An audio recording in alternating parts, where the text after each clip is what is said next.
Well, thank you for doing this. This is fantastic. We're really excited. This is the first time I've been nervous in front of a camera in a long time. In a long just think back to Prince of Bel-Air, man.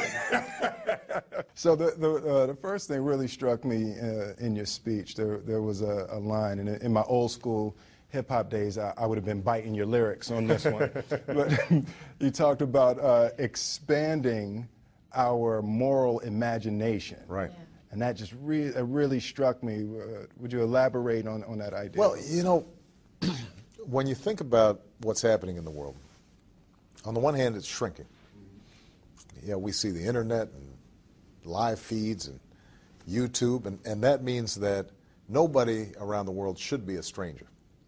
And that should be bringing us closer together, because it should remind us that we're all fundamentally the same in terms of our aspirations, our hopes, our love for our children. But it's disorienting. And so a lot of people pull back into their own specific identities as their race, their tribe, their religion.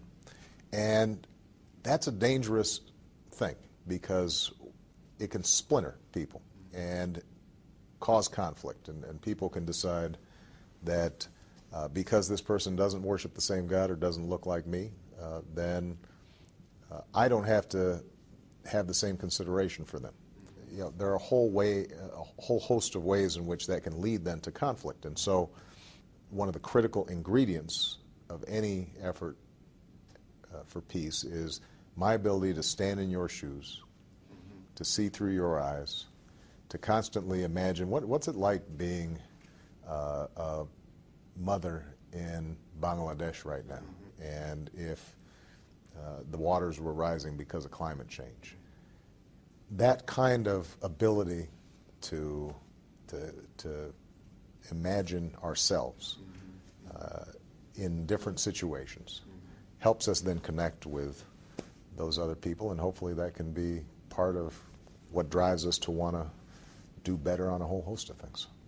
What that ultimately does, though, in the situation that you're in, is it's always going to slam you into a dilemma. Because once you get to that point and you comprehend what the other person's saying, and they comprehend what you're saying, and now there's still only enough water for one of y'all. Well, but hopefully what then starts happening is that you start figuring out, are there ways that we can work together to build a new well, as opposed to fight over the well we've got. Absolutely. And look, I don't want to simplify it. None of this is easy. Right. But what it does mean is, for example, when wealthy countries think about foreign aid, thinking about it as an investment. This is a way so that we don't have to send soldiers on a peacekeeping mission because peace is already there. This is a way to make sure that we've got new markets, because now that these folks bought a bicycle, maybe they'll be interested in buying a car. Now that they've got a stove, maybe they're interested in buying a refrigerator. Maybe they can start trading with us. You know, constantly thinking about how are we able to create opportunities for collaboration and cooperation as opposed to conflict. You know, when you think about Europe, after World War II, we could have just said, you know, we sent a whole bunch of troops there, we defeated Hitler, now we're broke, we need to go home and take care of our business. Instead, what we did was organize the Marshall Plan, which rebuilt not just those countries that had been our allies, but helped to rebuild Germany, which had been our enemy. Absolutely. Did the same thing in Japan. And those efforts are part of what created the international security that allowed America to enjoy far greater prosperity than we ever would have otherwise. So it's, you know, part of that moral imagination is also being able to think 10 or 20 or 30 years down the line, both in terms of the consequences of action, but also the consequences of inaction. I had the pleasure of meeting your wife today. Yeah, she's a star. She is. I wanted to know. She's cute. Yeah. Yeah. Of course. That too. Yes. I wasn't going to say Beautiful. that. I was, you know.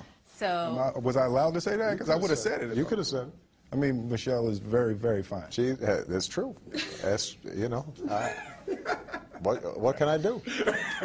You did the right thing. I did You the right married thing. That's exactly what I do. You analyzed the information. Made the best decision possible. him. Right, exactly. Anyway. Could you share with us how her wisdom may influence you with issues concerning peace? Well, here's the interesting thing about Michelle.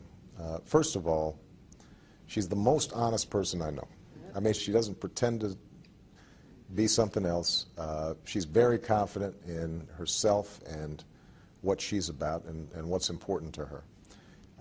And so the first thing she does is just give me that solid ground. Right. And I know that if I'm talking to her, that I'm going to get it straight, and that her values are ones that I believe in and that I share.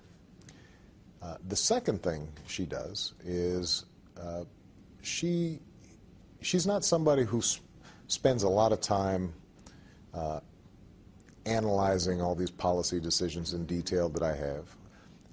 But she does have a really good feel about what ordinary folks are going through, because her gut is always back where she came from. Right. And that's very helpful to me, because I think that the worst thing about being president is all the noise, all the